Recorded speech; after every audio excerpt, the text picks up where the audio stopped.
जन्माष्टमी पूर्ण कथा। द्वापर युग में भद्रपद कृष्ण अष्टमी की मध्य रात्रि को मथुरा के कारागार में वासुदेव जी की पत्नी माता देवकी के गर्भ से भगवान विष्णु ने श्री कृष्ण के अवतार में बुधवार को रोहिणी नक्षत्र में जन्म लिया था। अष्टमी तिथि को मध्य रात्रि काल में अवतार लेने का प्रमुख कारण उनका चंद्रवंशी होना था। श्री कृष्ण चंद्रवंशी चंद्रदेव और बुद्ध चंद्रमा के पुत्र हैं। इसी कारण चंद्रवंश में पुत्रवत जन्म लेने के लिए भगवान श्री कृष्ण ने बुधवार का दिन चुना। भगवान श्री कृष्ण ने माता देवकी की 8वीं संतान के रूप में जन्म लिया था। कृष्ण जी का जन्म मथुरा में मामा कंस के कारागार में हुआ था। इसीलिए भद्रपद कृष्ण अष्टमी तिथि को भगवान श्री कृष्ण का जन्मोत्सव मनाया जाता है। वेदों के मुताबिक इस जन्मोत्सव पर भगवान श्री कृष्ण 5251 वर्ष के हो गए हैं। कंस को सत्ता का लालच था। उसने अपने पिता राजा उग्रसेन की राजगद्दी छीनकर उन्हें जेल में बंद कर दिया था और स्वयं को मथुरा का राजा घोषित कर लिया था। दुष्ट कंस अपनी बहन देवकी को बहुत प्रेम करता था और उसने अपनी बहन का विवाह वासुदेव जी से कराया। लेकिन जब वह अपनी बहन देवकी को विदा कर रहा था, तभी एक आकाशवाणी हुई कि देवकी का 8वां पुत्र कंस की मृत्यु का कारण बनेगा। यह सुनकर कंस डर गया। उसने तुरंत अपनी बहन देवकी और उसके पति वासुदेव जी को जेल में बंद कर दिया और उसने उनके आसपास सैनिकों की कड़ी पहरेदारी लगा दी। कंस अपनी मृत्यु के डर से देवकी और वासुदेव जी की 7 संतानों को मार चुका था।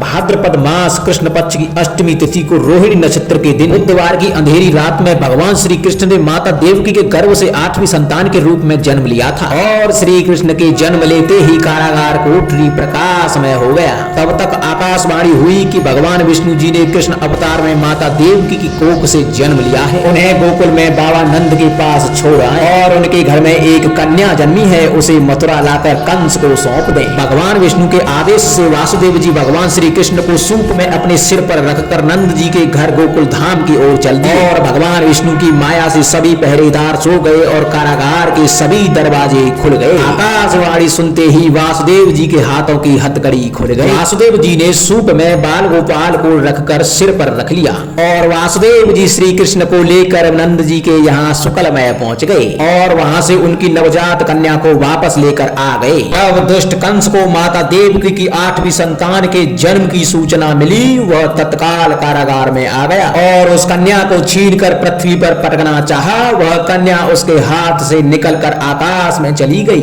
फिर कन्या ने कहा, हे मूर्ख कंस, तुझे मारने वाला जन्म ले चुका है और वह वृंदावन पहुंच गया। वह कन्या कोई और नहीं, स्वयं योग माया थी। बाबा नंद और उनकी पत्नी माता यशोदा ने भगवान श्री कृष्ण जी का पालन पोषण किया। पापी कंस ने कृष्णा जी का पता लगाकर उन्हें मारने की खूब कोशिश की, लेकिन कंस की सारी कोशिशें विफल हुई। कृष्णा जी को मारने के लिए कंस ने जो भी भेजा वो मृत्यु की गोद में उतर गया। अंत में भगवान श्री कृष्ण जी ने दुष्ट कंस का वध किया। राजा उग्रसेन को फिर मथुरा की राजधानी सौंप दी। इस तरह से जन्माष्टमी की कथा पूर्ण हुई।